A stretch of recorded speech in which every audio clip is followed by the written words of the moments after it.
त्याकडे एक वारकरी संप्रदाय घरात असल्यामुळं पिढी जाते तो नाही का, जिथं कुठं कमी तिथं आम्ही बरं तिथं मोकळा का असं ना अशी ती सवय असो. आता आपण ज्या मुद्द्यावर आलोय विशेष करून कर्जकांडाच्या मुद्द्यावर एकत्र आलोय, बरोबर आहे. आता कर्जकांड झाला कसा वगैरे कसं याच्या मुळाशी जोपर्यंत जात नाही तोपर्यंत आपल्याला याचे काही उत्तर भेटणार नाही. आता हा जो कर्जकांड होता, मुद्राकांड होता, हा आपल्या शिकवला का आपल्याला शाळेत कॉलेज शैक्षणिक जीवनात नाही. हा शिकवला नाही, हा लपवला. याच्या खाली 20 फूट काय कोंबलेले हे मालकाला तरी माहिती का? पण ज्यांनी कोंबलेले त्याला माहिती. ते जुन्या काळात होतं पा काहीतरी बावली कोंबायची, काहीतरी बळी द्यायचा वगैरे वगैरे. ज्यांनी केलं त्याला माहिती, मालकाला सुद्धा माहिती नाही. तुम्हाला आमचा विषयच नाही. मग असे जे काही गुपित कांड करून ठेवलेले हे लपवले, शिकवले तर नाही, लपवले. मग लपवलेल्या गोष्टी कळणार का? मुळीच नाही करणार. माझ्या लग्नाआधी माझे किती लफडे होते मी बायकोला सांगेल का?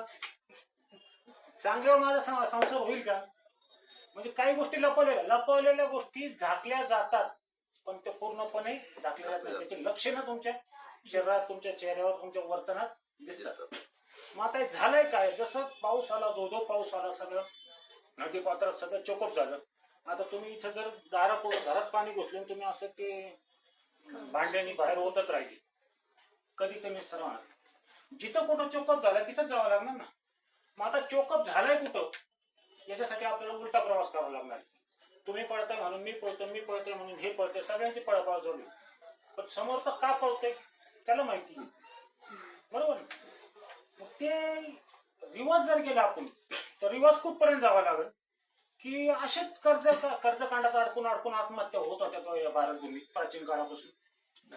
किती उदाहरण आहे शिवाजी महाराजांच्या काळात की अमुक शेतकऱ्यांनी कर्ज घेतलं, नाही फेटलं म्हणून त्यांनी गळफास घेतला. किती उदाहरण आहे पेशव्याच्या काळात कपार मी म्हणतो कन्याकुमारी पासून आटके फार एवढं भारताचं क्षेत्र होतं ना. मग किती लोकांनी आत्महत्या केल्या हे काही उदाहरण सापडत नाही. का बरं? ती कुठली व्यवस्था होती? ती कुठली न्याय व्यवस्था होती? ती कुठली अर्थव्यवस्था होती? ती कुठली शैक्षणिक व्यवस्था होती? कुठल्याही शिक्षकांनी विद्यार्थ्यांनी बलात्कार केला नाही किंवा कुठल्याही विद्यार्थ्यांचं लफडं शिक्षकांनी नव्हतं. कुठली व्यवस्था होती ती? शिक्षा कांड, मुद्राकांड, कर्जकांड, न्यायकांड, सगळे कांडच कांड चालू आहे. आणि ते कांड एवढे अंगवळणी पडलेत की आता हेच जीवनाची रीती हे असं समजून चाललो आपण. आता ह्या कांडाचा जर उद्रेक बघायचा असेल हे कांड सगळे 20 वर्षांनी विशेष करून 19व्या शतकानंतर राबवलेले. पुढच्या 20 वर्षात जर बघता, जर तुम्ही आम्ही जगलो तर तुमच्या आमच्या मुलाबाळांचे जे हाल होणार आहेत ते आपण ह्या डोळ्यांनी बघू शकत नाही. कारण आपण खानदानी म्हणून जे आले गेलेचे अवलाद असेल ती म्हणून जाऊन द्या, आपण केले ते समोर आले ना. आपण सगळे खानदानीत कष्ट करतो, कष्टाच्या शिवाय आपण घेत नाही. मग ह्या कांडात आपली मुलं बाळ ढकलायची का? आपल्याला वाटतं का आपली मुलं बाळांचं असं सगळं धुडगूस व्हावं? नाही. ह्याच्या वेळात मी सांगितलं त्या काळात काहीच घटना घडल्या नाही, आता सगळ्या घडतात. 1900 समजा तुम्ही, मी 80च्या दशकापासून चांगला फोकस ठेवून आहे सगळ्या क्षेत्रावर नाही का.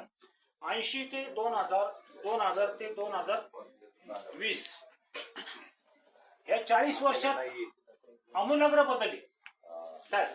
आणि आता पुढच्या 40 वर्षातला बदल जो आहे तो चालू पिढी सहन करू शकणार नाही. मग हे काय झालेलं आहे, सगळ्याकडे आपण फोकस टाकला तर रोगाच्या मुळाशी जाणं गरजेचं आहे. रोगाच्या मुळाशी जोपर्यंत तुम्ही जात नाही तोपर्यंत तुम्हाला नेमका काय उपाय करायचा ते कळणार नाही.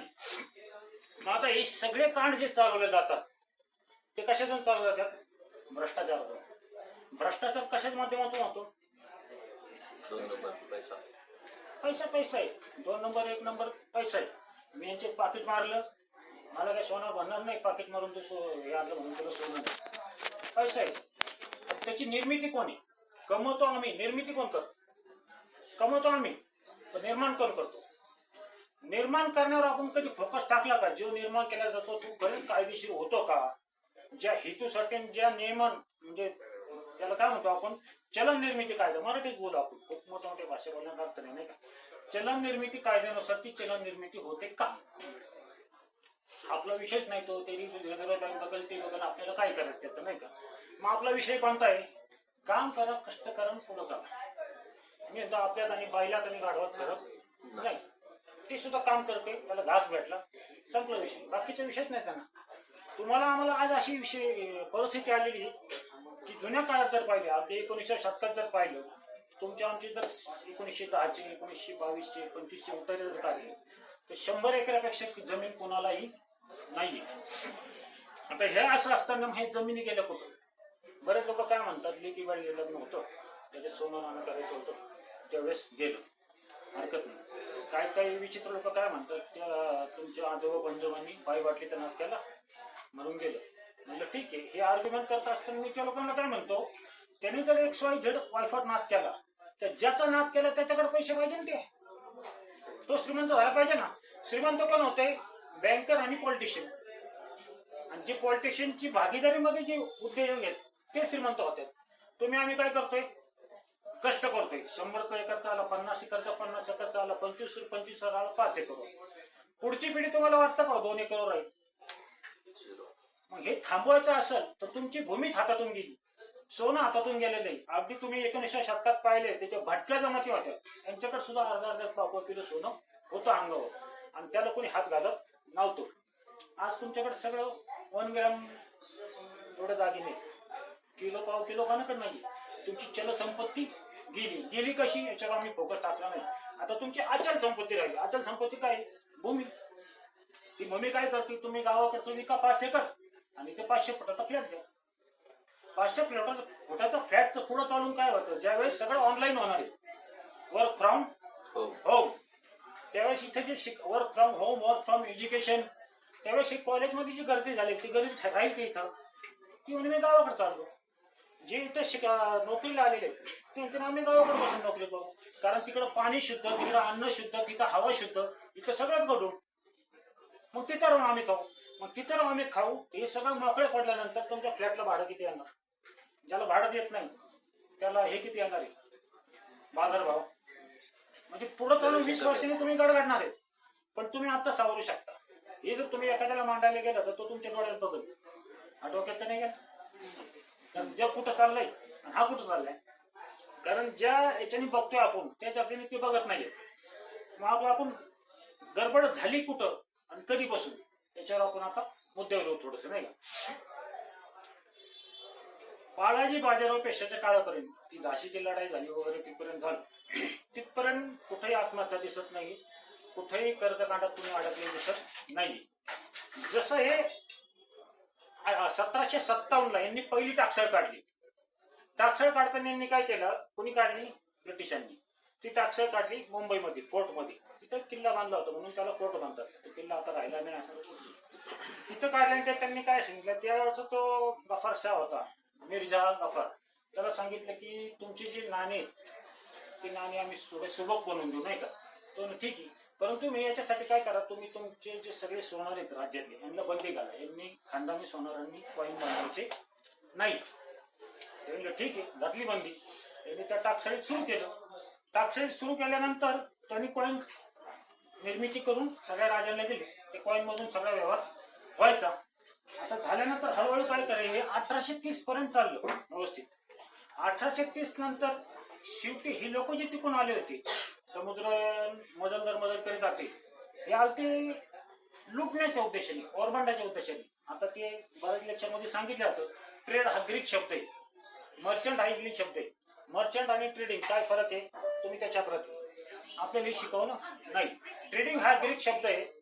ट्रेडर्स तिथे त्या इंग्लंडच्या समुद्र किनाऱ्यावर जे ट्रेडिंग व्हायचं ना, त्यांना म्हणजे दरोडेखोर. ट्रेड म्हणजे दरोडेखोर. ते तिथे दरोडे टाकायचे. ट्रेडिंग करते ती प्रोफेशनल. मग जेव्हा वास्को द गामा आला, इंग्रज आले, त्याच्या मागामाग हे पण शोध केले, इकडे एवढे श्रीमंत कसे होते. मग हे दरोडेखोर इंग्रज त्या मार्गाने आले आणि त्यांनी इथून मिर्झा गफार बरोबर अग्रीमेंट करून त्यांनी ट्रेडिंगचा परवानगी घेतलेला आहे, मर्चंट नाही.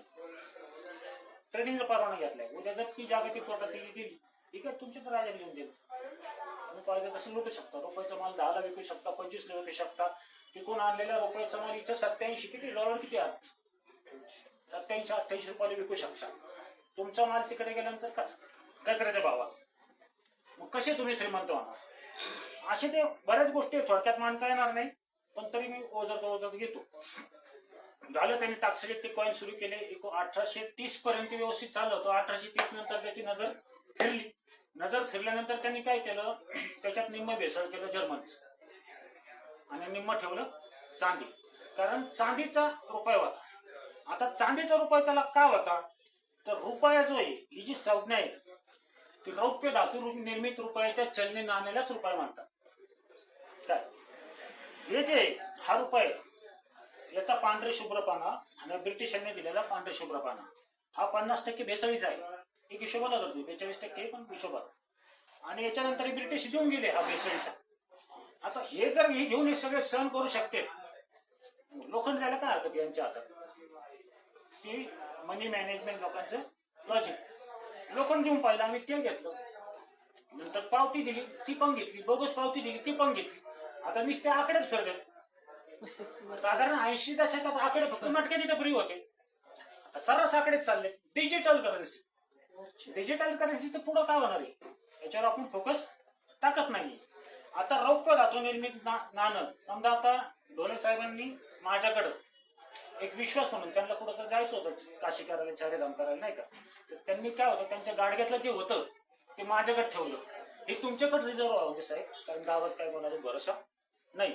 मी काशी करून येतो, आल्यानंतर माझं मला द्या.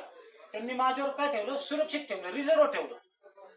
कारण मला त्यांनी लायबल ठेवलं ना. आता ते 4 महिने मी काशी करून आले, त्यावेळेस 400 महिने लागायचे ना. आता ते काशी करून आल्यानंतर ते म्हणले आल्यानंतर ते माझं मला द्या ना. आल्यानंतर मी काय म्हणलं त्यांना, तुम्ही मला लिहून दिलं होतं ना असं असं मी तुमच्याकडे ठेवलंय, तर मी तुम्हाला दुसरं देतो ना. त्याला जर कोणी नाही म्हणलं ना हे वचन पावतीला, तर मला सांगा, मी त्याला बंदूक दाखवतो. झालं, त्याला बंदूक दाखवली. त्याला नको भाई हे तर गोंधळच आहे, जाऊ दे, घे तुला काय पाहिजे ते, ती वचन पावती घेतली.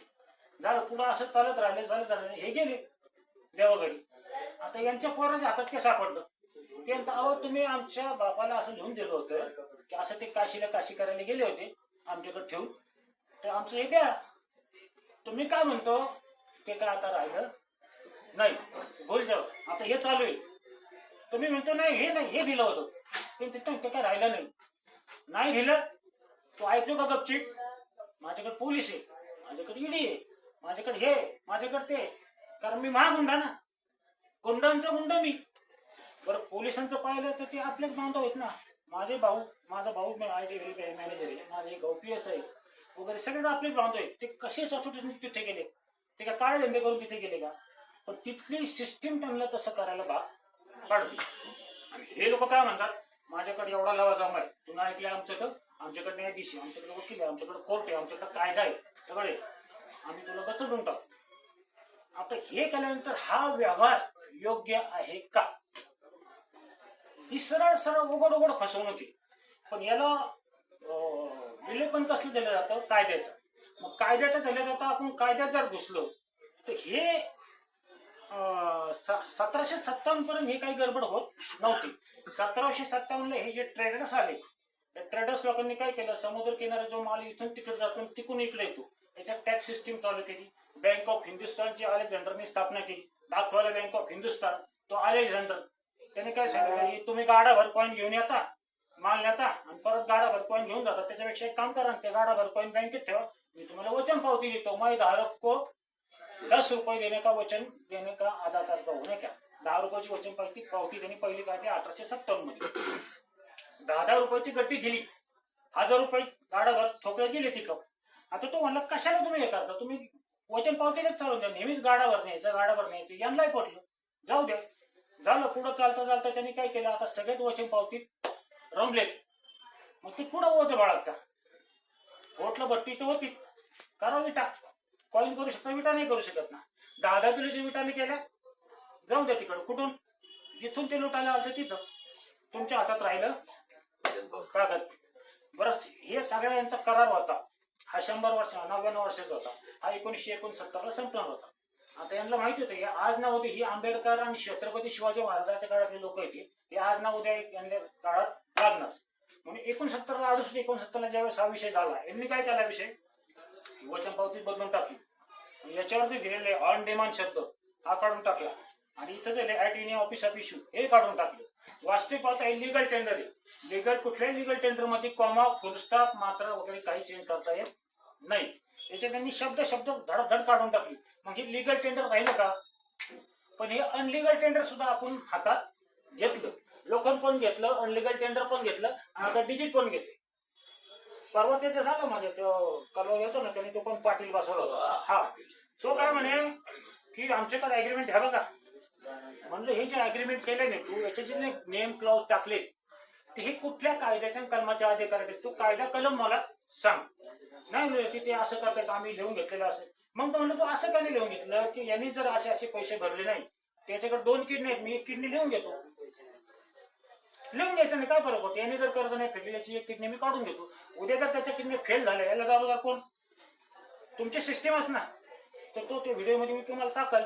तर असं बावचळून हसत बसला नाही का.